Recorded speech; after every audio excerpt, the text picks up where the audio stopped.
ಮನೋವಿಹಾರಿಣಿ.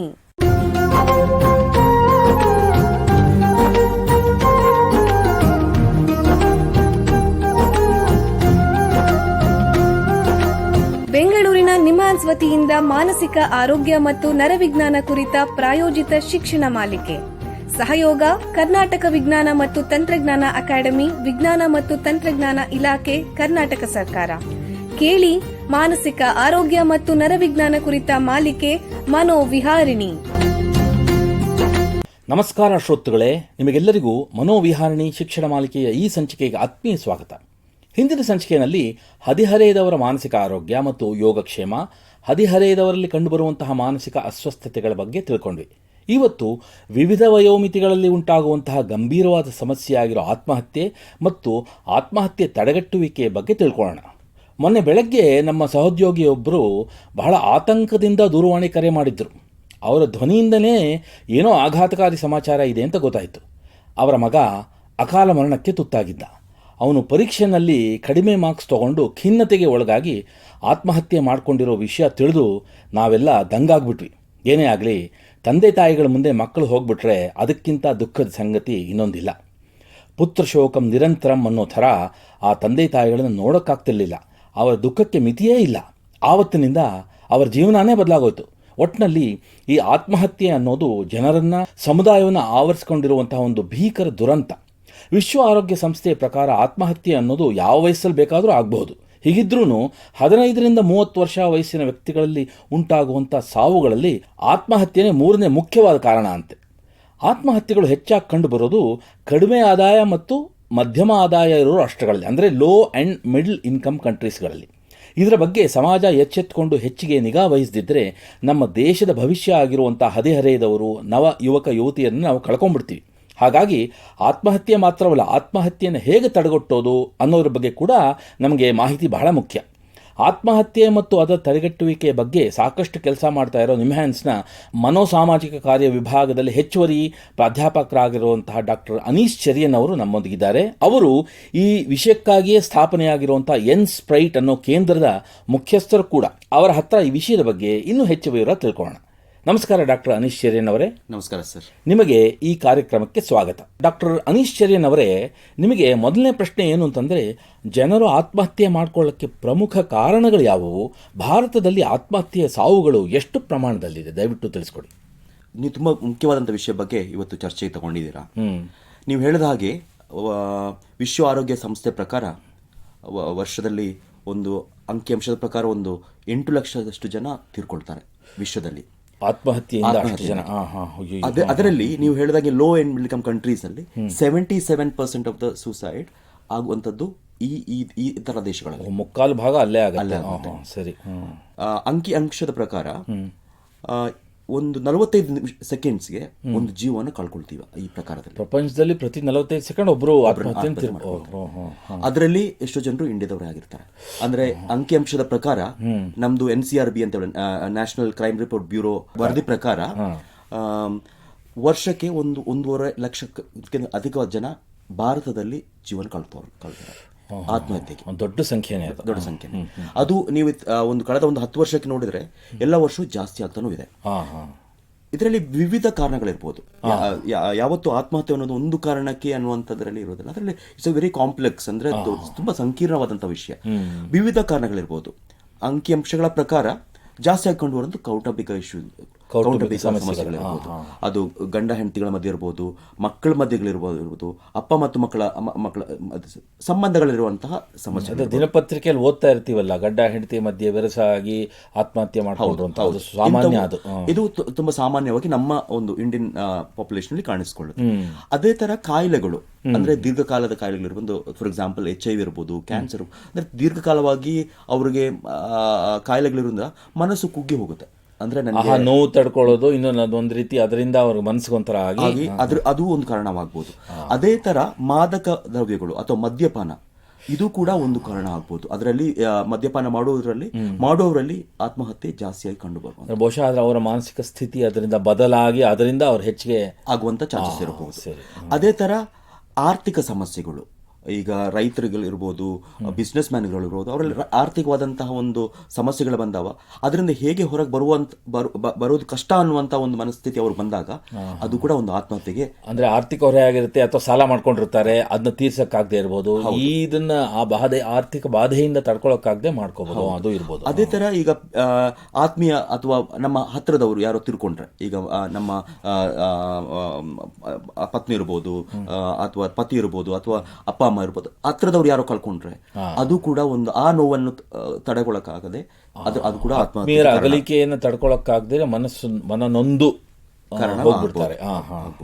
ಅದೇ ತರ divorce, relationship issues, divorce ಇರ್ಬೋದು, ಬ್ರೇಕಪ್ಸ್ ಇರ್ಬೋದು, ಇವುಗಳು ಕೂಡ ಒಂದು ಇದಕ್ಕೆ ಕಾರಣವಾಗಬಹುದು. ಅದೇ ತರ ಇನ್ನೂ ಒಂದು ಏನಂತಂದ್ರೆ ಸ್ಟೂಡೆಂಟ್ಸ್ ಅಲ್ಲಿ ಆಗುವಂತಹದ್ದು, ಅಂದ್ರೆ ವಿದ್ಯಾರ್ಥಿಗಳಲ್ಲಿ ನೀವು ಹೇಳಿದಾಗ ನಿಮ್ಮ ಅದೇ ತರ ಮಕ್ಕಳಿಗೆ ಈ ಎಕ್ಸಾಮ್ ನಾನು ಪಾಸ್ ಆಗಿಲ್ಲ ಅಥವಾ ಪಾಸ್ ಆಗದೆ ಇರ್ಬೋದು, ಅಥವಾ ಅಂದ್ರೆ ಪಾಸ್ ಆ ರಿಸಲ್ಟ್ ಬರೋ ಮೊದಲೇ ಕೆಲವರು ಆತ್ಮಹತ್ಯೆ ಮಾಡ್ಕೊಳ್ತಾರೆ. ಆ ಭಯ, ನಾನು ಫೇಲ್ ಆಗ್ಬೋದು ಅನ್ನುವಂಥ ಭಯ, ಅದರಿಂದ ಕೂಡ ಈ ಆತ್ಮಹತ್ಯೆಗೆ ಕಾರಣಗಳಾಗ್ಬೋದು.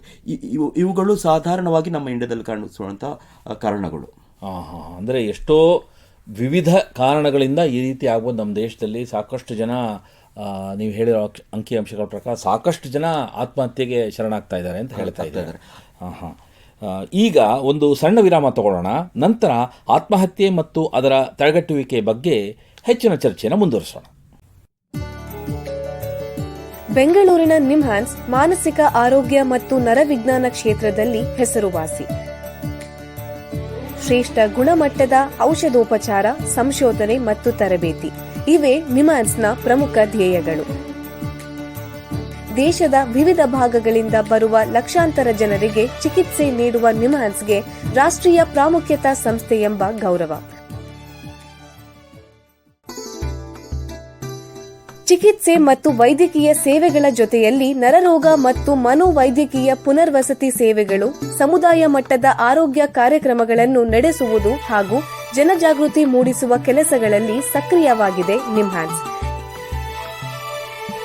ಈ ನಿಟ್ಟಿನಲ್ಲಿ ಆಕಾಶವಾಣಿಯ ಶ್ರೋತೃಗಳಿಗೆ ನರಮಂಡಲ ಮತ್ತು ಮಾನಸಿಕ ಆರೋಗ್ಯದ ಬಗ್ಗೆ ಉಪಯುಕ್ತ ಮಾಹಿತಿ ನೀಡುವುದೇ ಕರ್ನಾಟಕ ವಿಜ್ಞಾನ ಮತ್ತು ತಂತ್ರಜ್ಞಾನ ಅಕಾಡೆಮಿಯ ಸಹಯೋಗದೊಂದಿಗೆ ಮೂಡಿಬರುತ್ತಿರುವ ಈ ಮನೋವಿಹಾರಿಣಿ ಶಿಕ್ಷಣ ಮಾಲಿಕೆಯ ಮೂಲ ಉದ್ದೇಶ.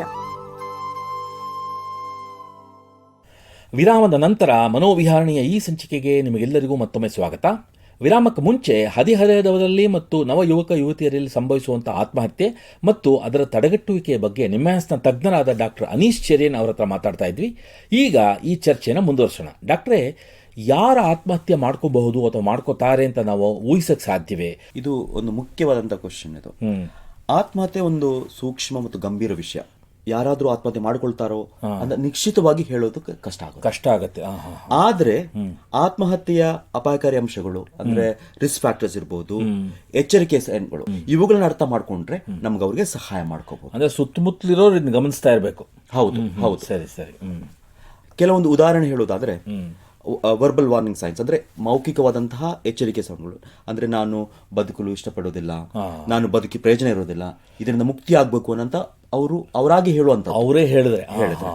ಅಥವಾ ಭಾವನಾತ್ಮಕ ಅಂತ ಎಚ್ಚರಿಕೆ ಲಕ್ಷಣಗಳು, ಒಂದು ದುಃಖವಾಗಿರುವಂತದ್ದು ಇರ್ಬೋದು, ಅಥವಾ ತುಂಬಾ ಸಿಟ್ಟಾಗಿರುವಂತದ್ದು ಇರ್ಬೋದು, ತಾಳ್ಮೆ ಇಲ್ಲದೆ ಇರುವಂತದ್ದು ಇರ್ಬೋದು, ಆತಂಕಗೊಂಡಿರುವಂತದ್ದು ಇರ್ಬೋದು, ಇವುಗಳೆಲ್ಲವೂ ಅದಕ್ಕೆ ಕಾರಣ ಆಗುತ್ತೆ. ಅಂದ್ರೆ ಮಾನಸಿಕ ಸ್ಥಿತಿ ಒಂಥರ ಅಷ್ಟು ಚೆನ್ನಾಗಿಲ್ಲದೆ ಹೋದ್ರೆ ಅದು ಒಂದು ರೀತಿ ಕಾರಣ ಇರಬಹುದು. ಇವುಗಳು ಒಂದು ವ್ಯಕ್ತಿಯಲ್ಲಿ ರೀಸೆಂಟ್ ಆಗಿ ಕಾಣಿಸಕ್ಕೆ ಶುರು ಆದ್ರೆ ಅವು ಕೂಡ ಒಂದು ವಾರ್ನಿಂಗ್ ಸೈನ್ ಆಗಬಹುದು. ಅದೇ ರೀತಿ ನಡವಳಿಕೆಗೆ ಸಂಬಂಧಪಟ್ಟಂತ ಎಚ್ಚರಿಕೆ ಸೈನ್ಗಳು ಅಂದ್ರೆ ಕೆಲವೊಂದು ದೈನಂದಿನ ಚಟುವಟಿಕೆಗಳಿಂದ ದೂರ ಉಳ್ಕೊಳ್ಳುವಂತ ಇರ್ಬೋದು, ಯಾವುದಕ್ಕೂ ಆಸಕ್ತಿ ತೋರಿಸದೇ ಇರುವಂತದ್ದು, ತುಂಬಾ ಅಥವಾ ಕಡಿಮೆ ನಿದ್ದೆ ಇರುವಂತದ್ದು, ಕುಟುಂಬ ಸ್ನೇಹಿತರಿಂದ ದೂರ ಉಳ್ಕೊಳ್ಳೋದು, ಇವುಗಳೆಲ್ಲವೂ ಕಾರಣಗಳು. ಒಂಥರ ವಾರ್ನಿಂಗ್ ಸೈನ್ ಆಗ್ಬಹುದು.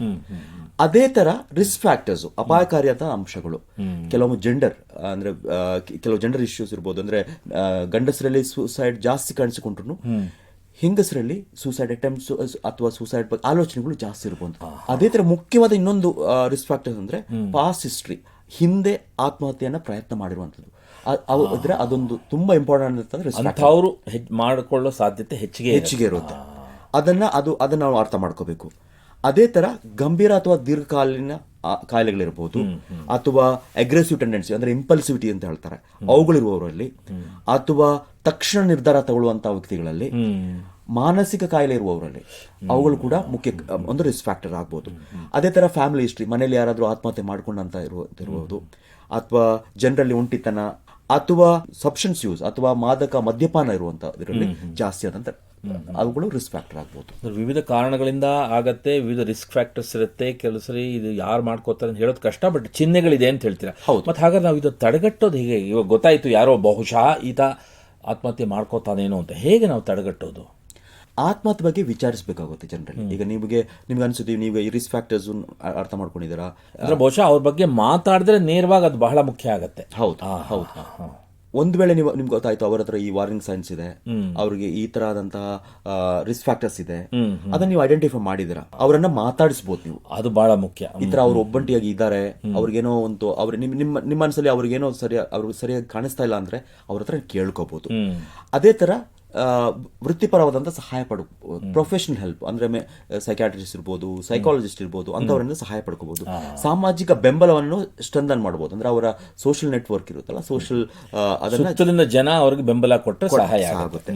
ಅದೇ ತರ ಜೀವನ ಶೈಲಿ ಅಂತ ಬದಲಾವಣೆಗಳು ಮಾಡಬೇಕು. ಅಂದ್ರೆ ನಿಯಮಿತವಾದಂತಹ ವ್ಯಾಯಾಮ ಮಾಡುವಂಥದ್ದು ಇರ್ಬೋದು, ಅಪಾಯಕಾರಿಯಾದಂತಹ ವಸ್ತುಗಳನ್ನು ತೆಗೆದುಹಾಕುವುದು. ಈಗ ಆತ್ಮಹತ್ಯೆ ಟೆಂಡೆನ್ಸಿ ಇರೋದು ಮನೆಯಲ್ಲಿರುವಂತಹ ಚೂಪಾದ ಆಯುಧಗಳಿರ್ಬೋದು, ವಿಷ ಪದಾರ್ಥಗಳಿರ್ಬೋದು, ಇವುಗಳನ್ನೆಲ್ಲ ಸ್ವಲ್ಪ ದೂರ ಇಟ್ಕೊಳ್ಳೋದು ಉತ್ತಮ ಆಗುತ್ತೆ. ಅದೇ ತರ ತರಬೇತಿಗಳು, ಜಾಗೃತಿ ಕಾರ್ಯಕ್ರಮ, ಜನರಲ್ಲಿ ಅರಿವು ಮೂಡಿಸಿ ಈ ತರ ನನಗೆ ಸಮಸ್ಯೆ ಇದ್ರೆ ಅಥವಾ ನನ್ನ ಹತ್ತಿರದವರಿಗೆ ಸಮಸ್ಯೆ ಇದ್ರೆ ಸಹಾಯ ಪಡ್ಕೊಳ್ಳುವಂತಹ ಮನೋಭಾವನೆಯನ್ನು ಹುಟ್ಟಿಸುವಂತದ್ದು ಪ್ರಯತ್ನ ಕೂಡ ನಾವು ಮಾಡ್ತೀವಿ. ವಿವಿಧ ರೀತಿಯಲ್ಲಿ ನಾವು ಸಹಾಯ ಮಾಡುವುದು ಅಂತ ಹೇಳ್ತೀರಾ. ಈಗ ಇದ್ರ ಬಗ್ಗೆ ಸಹಾಯ ಪಡ್ಕೋಬೇಕು ಅಂದ್ರೆ ಎಲ್ಲಿಗೆ ಹೋಗಬೇಕು, ಮತ್ತೆ ಈ ಆತ್ಮಹತ್ಯೆ ತಡೆಗಟ್ಟುವಿಕೆ ಬಗ್ಗೆ ಯಾವ್ದಾದ್ರು ಸರ್ಕಾರಿ ಅಥವಾ ಸರ್ಕಾರೇತರ ನಿರ್ದಿಷ್ಟ ಕಾರ್ಯಕ್ರಮಗಳಿದೆಯೇ? ದಯವಿಟ್ಟು ತಿಳಿಸ್ಕೊಡಿ. ಕಳೆದ ಕೆಲವು ವರ್ಷಗಳಿಂದ ಸರ್ಕಾರ ಕೂಡ ಒಂದು ಹಲವಾರು ಪ್ರಯತ್ನಗಳನ್ನ ಮಾಡ್ತಾ ಇದೆ. ಆ ನಿಟ್ಟಿನಲ್ಲಿ ಕೆಲವು ಪ್ರಯತ್ನಗಳು ಅಂತಂದ್ರೆ ಈಗ ದೇಶದ ಸುಸೈಡ್ ಪ್ರಿವೆನ್ಷನ್ ಸ್ಟ್ರಾಟಜೀಸ್ ಅನ್ನ ಲಾಂಚ್ ಮಾಡಿದ್ದಾರೆ. ಅವು ಅದೇನಂತಂದ್ರೆ 2030 ನಾವು ಒಂದು ಅಟ್ಲೀಸ್ಟ್ ಒಂದು 10% ಸೂಸೈಡ್ ಅನ್ನ ಕಡಿಮೆ ಮಾಡಬೇಕು ಅನ್ನುವಂಥ ದೃಷ್ಟಿಯಿಂದ ಹಲವಾರು ಕಾರ್ಯಕ್ರಮ ಹಮ್ಮಿಕೊಂಡಿದ್ದಾರೆ.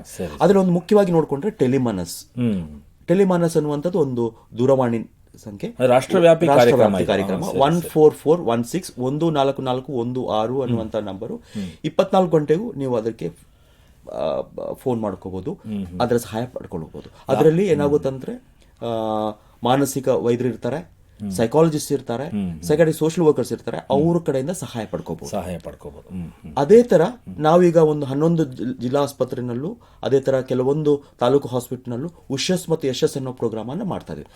ಉಷಸ್ ಮತ್ತು ಯಶಸ್ ಏನಂತಂದ್ರೆ ಏನ್ ಪ್ರಯತ್ನ ಮಾಡ್ತಾ ಇದೀವಿ ಅಂದ್ರೆ ಆತ್ಮಹತ್ಯೆ ಪ್ರಯತ್ನ ಮಾಡಿದವರು ಅಥವಾ ಆತ್ಮಹತ್ಯೆ ಮಾಡಿಕೊಂಡು ಆಸ್ಪತ್ರೆ ಬಂದವರು ಅವರಿಗೆ ಒಂದು ಮಾನಸಿಕ ಸ್ಥೈರ್ಯ ನೀಡುವಂತದ್ದು ಅಥವಾ ಅವರಿಗೆ ಕೌನ್ಸಿಲಿಂಗ್ ಕೊಡುವಂತ ಒಂದು ಅವರಿಗೆ ಬೆಂಬಲ ನೀಡುವಂತದ್ದು. ಅದೇ ತರ ಡಿಸ್ಟ್ರಿಕ್ಟ್ ಮೆಂಟಲ್ ಪ್ರೋಗ್ರಾಮ್ ಕೂಡ ಎಲ್ಲಾ ಜಿಲ್ಲೆಗಳಲ್ಲೂ ಇದೆ.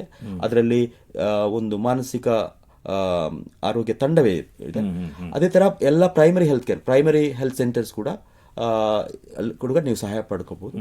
ಅದೇ ತರ ನಾವೀಗ ಸುರಕ್ಷಾ ಅನ್ನುವಂತ ಒಂದು ಕಾರ್ಯಕ್ರಮವನ್ನು ಒಂದು ಸಾಮುದಾಯಿಕ ಲೆವೆಲ್ ನಲ್ಲಿ ಈಗ ಚನ್ನಪಟ್ಟಣ ಮತ್ತು ಈಗ ಬಳ್ಳಾರಿನಲ್ಲೂ ಶುರು ಮಾಡ್ತಾ ಇದ್ದೇವೆ. ಅದೇ ತರ NGOs ಇರಬಹುದು, ಖಾಸಗಿ ವೈದ್ಯರಿರ್ಬೋದು, ಸಂಸ್ಥೆಗಳು ಕೂಡ ಸಹಾಯ ಪಡ್ಕೋಬಹುದು. ಬಹಳಷ್ಟು ಉಪಯುಕ್ತ ಮಾಹಿತಿ ನೀಡಿದಿರಾ. ಇಲ್ಲಿಗೆ ಈ ಸಂಚಿಕೆ ಮುಗಿಸುವಂತಹ ಸಮಯ ಆಗ್ತಾ ಇದೆ. ಡಾಕ್ಟರ್ ಅನೀಶ್ ಚೆರೇನ್ ಅವರೇ, ಹದಿಹರೆಯದವರಲ್ಲಿ ಮತ್ತು ನವ ಯುವಕ ಯುವತಿಯರಲ್ಲಿ ಸಂಭವಿಸುವಂಥ ಆತ್ಮಹತ್ಯೆ ಮತ್ತು ಅದರ ತಡೆಗಟ್ಟುವಿಕೆಯ ಬಗ್ಗೆ ಉಪಯುಕ್ತ ಮಾಹಿತಿ ನೀಡಿದ್ದೀರಾ. ನಿಮಗೆ ಎಲ್ಲರ ಪರವಾಗಿ ಧನ್ಯವಾದಗಳು. ಶ್ರೋತೃಗಳೇ, ಮಾನಸಿಕ ಆರೋಗ್ಯ ಮತ್ತು ನರವಿಜ್ಞಾನದ ಬಗ್ಗೆ ಇನ್ನೂ ಹೆಚ್ಚಿನ ಮಾಹಿತಿಯೊಂದಿಗೆ ಮನೋವಿಹಾರಣೆಯ ಮುಂದಿನ ಸಂಚಿಕೆಯಲ್ಲಿ ಭೇಟಿಯಾಗೋಣ. ನಮಸ್ಕಾರ. ಇಲ್ಲಿಯವರೆಗೆ ಬೆಂಗಳೂರಿನ ನಿಮ್ಹಾನ್ಸ್ ವತಿಯಿಂದ ಮಾನಸಿಕ ಆರೋಗ್ಯ ಮತ್ತು ನರವಿಜ್ಞಾನ ಕುರಿತ ಪ್ರಾಯೋಜಿತ ಶಿಕ್ಷಣ ಮಾಲಿಕೆ ಮನೋವಿಹಾರಿಣಿ ಕೇಳಿದಿರಿ.